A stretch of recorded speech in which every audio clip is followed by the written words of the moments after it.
their titties reckless through the Lowe's parking lot. Christoph, let me ask you, why do you think that Truman has never come close to discovering the true nature of his world until now? We accept the reality of the world with which we're presented. It's as simple as that. Possible DUI was all over the road before we started. Show your hands right now! Hands, don't move them!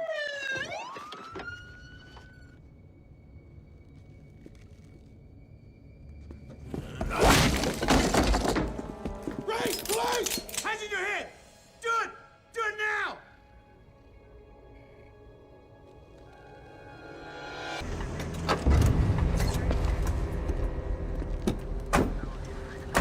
Lieutenant.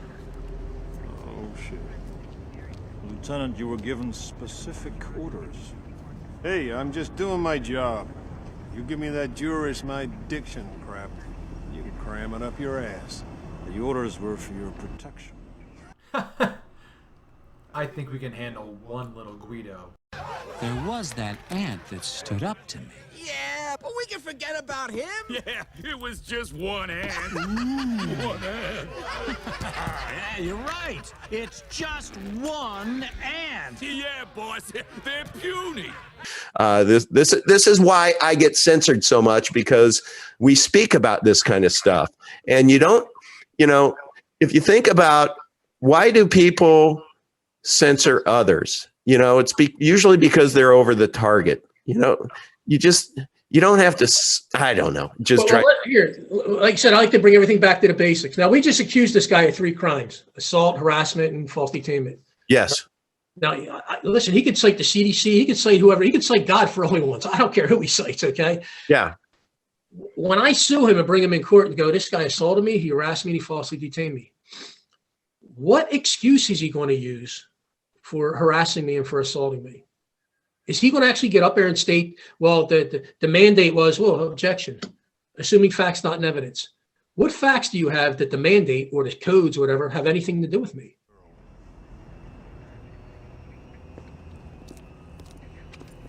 I sent 2 units. They're bringing her down now. No, Lieutenant, your men are already dead.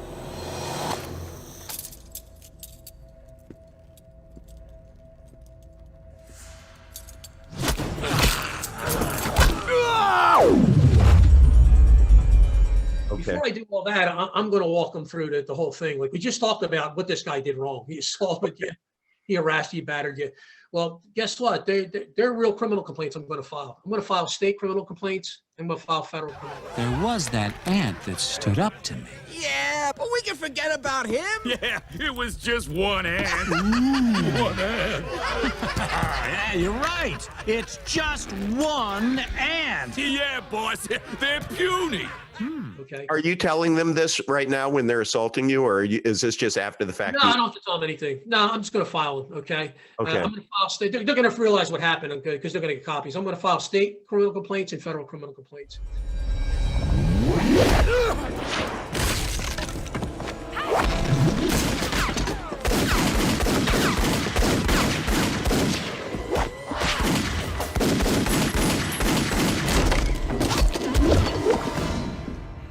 There was that ant that stood up to me. Yeah, but we can forget about him. Yeah, it was just one ant. One ant.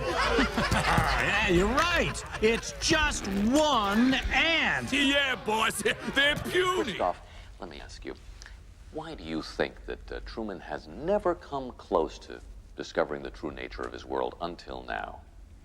We accept the reality of the world with which we're presented. It's as simple as that. Okay, I'm going to do an affidavit of status, telling them who I am, and I'm going to give them an affidavit of fact saying that, first of all, I'm not your property.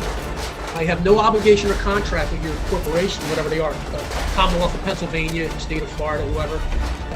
I never relinquish rights to you. I never relinquish rights to the men and women doing business as the State of Florida. And you are administering my property. It's impossible. There was that ant that stood up to me. Yeah, but we can forget about him. Yeah, it was just one ant. One ant. Yeah, you're right. It's just one ant. Yeah, boss, they're puny. So, sir, everything coming out of your mouth's hearsay. Right. You're saying that a piece of paper? You don't why- know who wrote. You why don't know who is wrote the anyone- piece of paper. Why is anyone convicted of anything? I mean, taking your position, it's like everything is bullshit that is in the courts. If you like I said, what's the only law that you and I are really subject to? Don't harm your fellow man. Yeah, Don't violate somebody's right and don't damage him. That's the only law. the golden rule. Golden rule. That's why it's the golden rule. You know. So if you're not damaging or harming anybody, nobody has any authority to be messing with you. Yeah. But they've done it through calling you taxpayer, resident, defendant, Driver, licensed driver. Yes, they do it like that. So you got to understand that that's just to reduce your status down from man, to put you under them because they have control over drivers. They have control over residents. So let me ask you, if all of a sudden you get a citation in the mail saying that you ran a yellow light and you owe $258, what does Alphonse do? First off, let me ask you, why do you think that Truman has never come close to discovering the true nature of his world until now? We accept the reality of the world with which we're presented. It's as simple as that.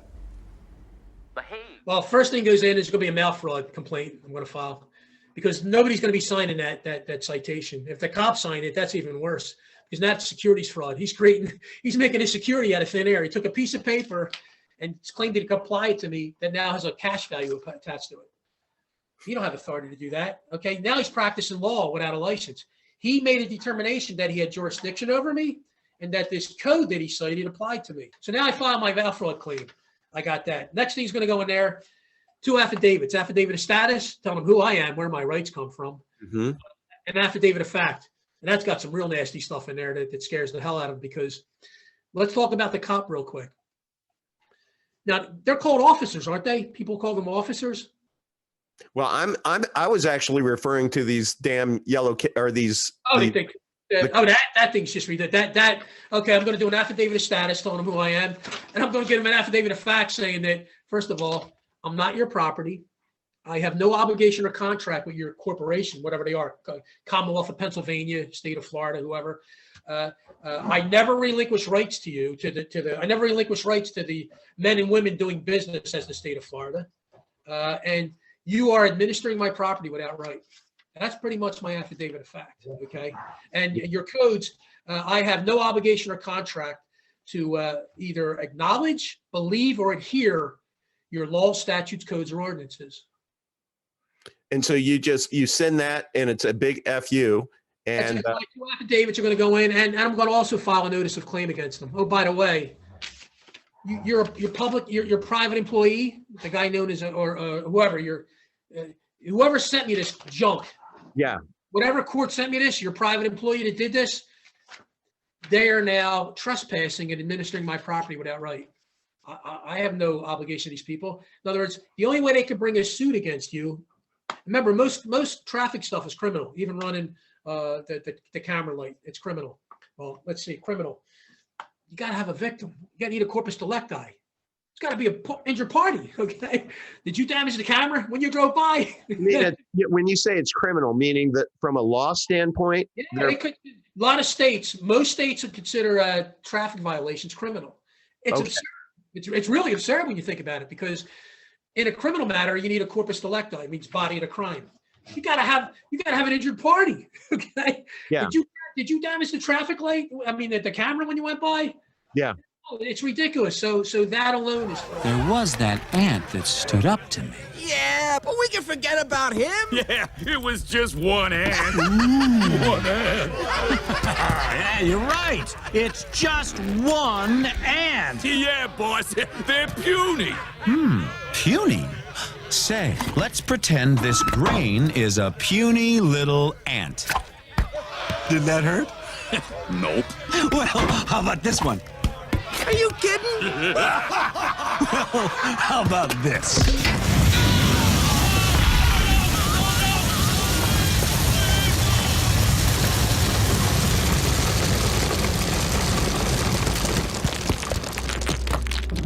You let one ant stand up to us, then they all might stand up. Those puny little ants outnumber us 100 to 1. And if they ever figure that out, there goes our way of life. It's not about food. It's about keeping those ants in line. That's why we're going back. Does anybody else want to stay? They had different interests, different beliefs, different occupations, but for the most part, they got along pretty well. Then one day, a gang of a few hundred people showed up.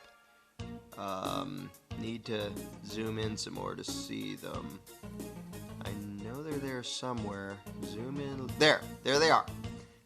And this gang of a few hundred said to the throng of 100 million, "From now on, you all have to give us a cut of everything you earn." This is an accurate graphical comparison between the number of American taxpayers and the number of U.S. congressmen. And the throng said, "Gosh, do we have to give you a cut of what we earn?" And the gang of a few hundred said, "Yes, you have to." And the throng said, "Well, okay, I guess we have to." And one little troublemaker asked, "What if we don't?" The gang of a few hundred didn't like this and said, "If you do not comply, we shall unleash upon you our legions of enforcers."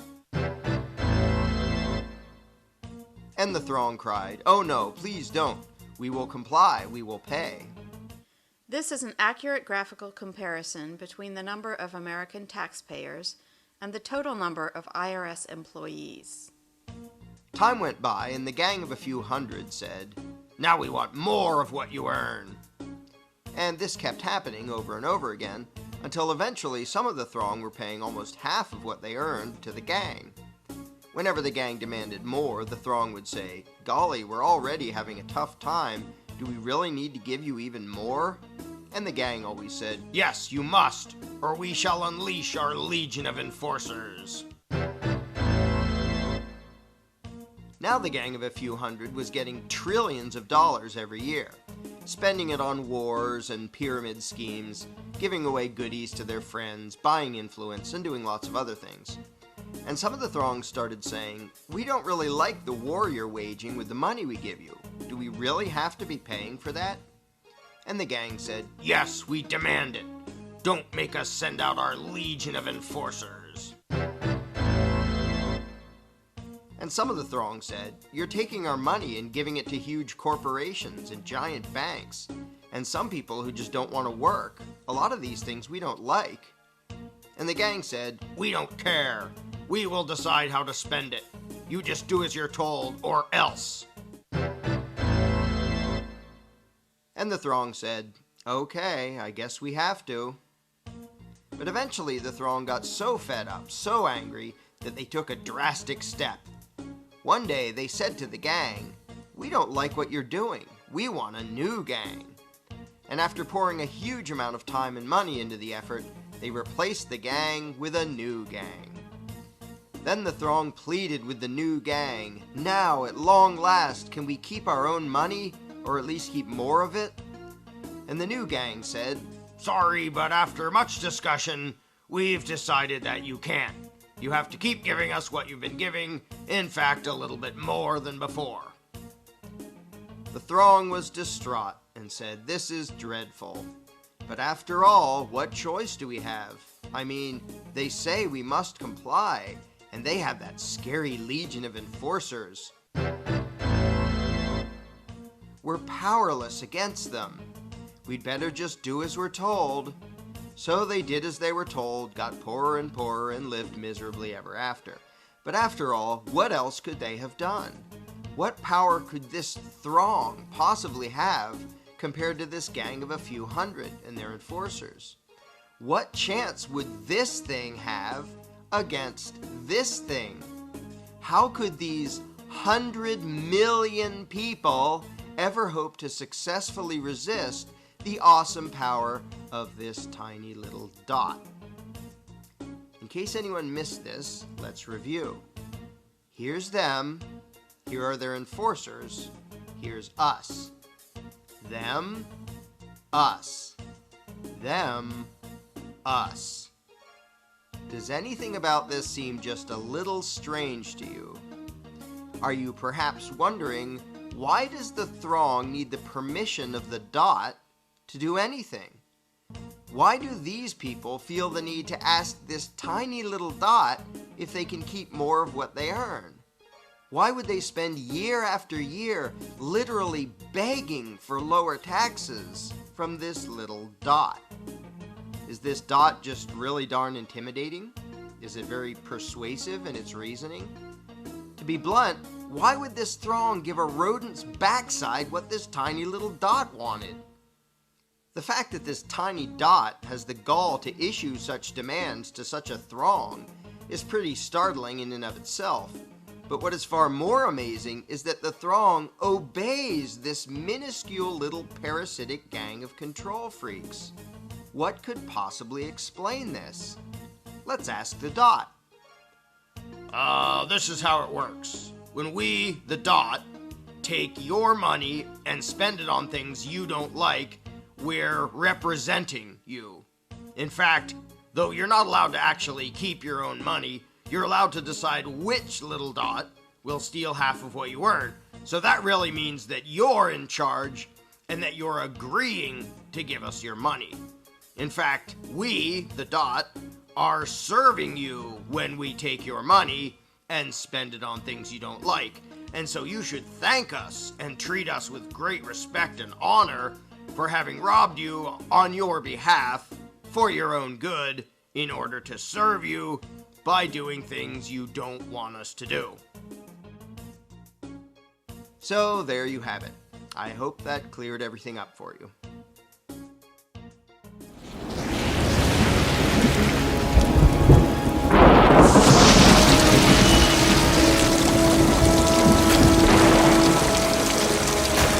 I'm just talking right now because I'm trying to figure out how to not get this blocked or how to get this not blocked. And I'm changing the screen color and all that kind of stuff. This is it? Let me give you one piece of advice. Be honest. He knows more than you can imagine.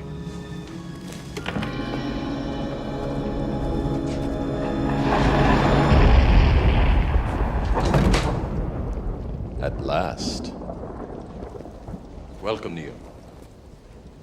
As you no doubt have guessed, I am Morpheus. It's an honor to meet you. No. The honor is mine. Please, come, sit.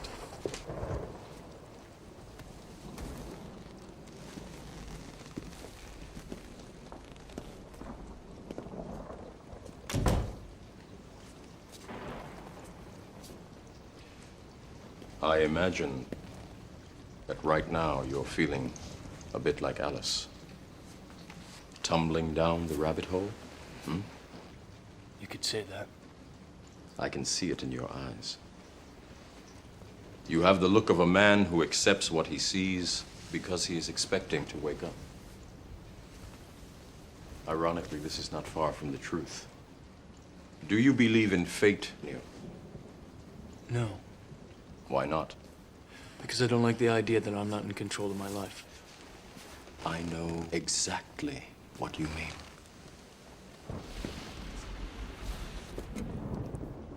Let me tell you why you're here.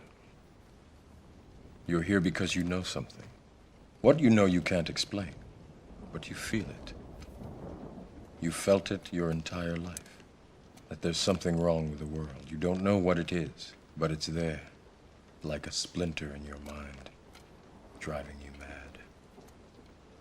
It is this feeling that has brought you to me. Do you know what I'm talking about? The Matrix. Do you want to know what it is? The Matrix is everywhere. It is all around us. Even now, in this very room. You can see it when you look out your window or when you turn on your television. You can feel it when you go to work, when you go to church, when you pay your taxes. It is the world that has been pulled over your eyes to blind you from the truth. What truth? That you are a slave, Neo. Like everyone else, you were born into bondage, born into a prison that you cannot smell or taste or touch. A prison for your mind.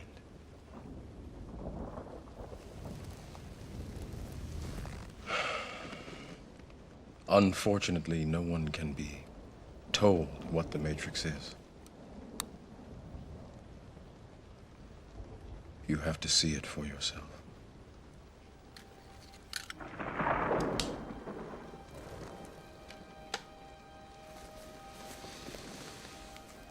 This is your last chance. After this, there is no turning back. You take the blue pill, the story ends. You wake up in your bed and believe whatever you want to believe. You take the red pill, you stay in Wonderland, and I show you how deep the rabbit hole goes.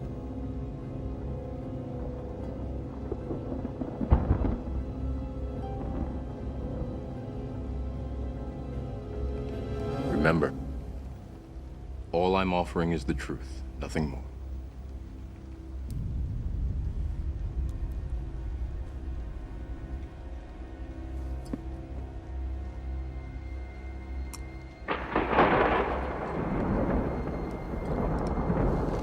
Follow me.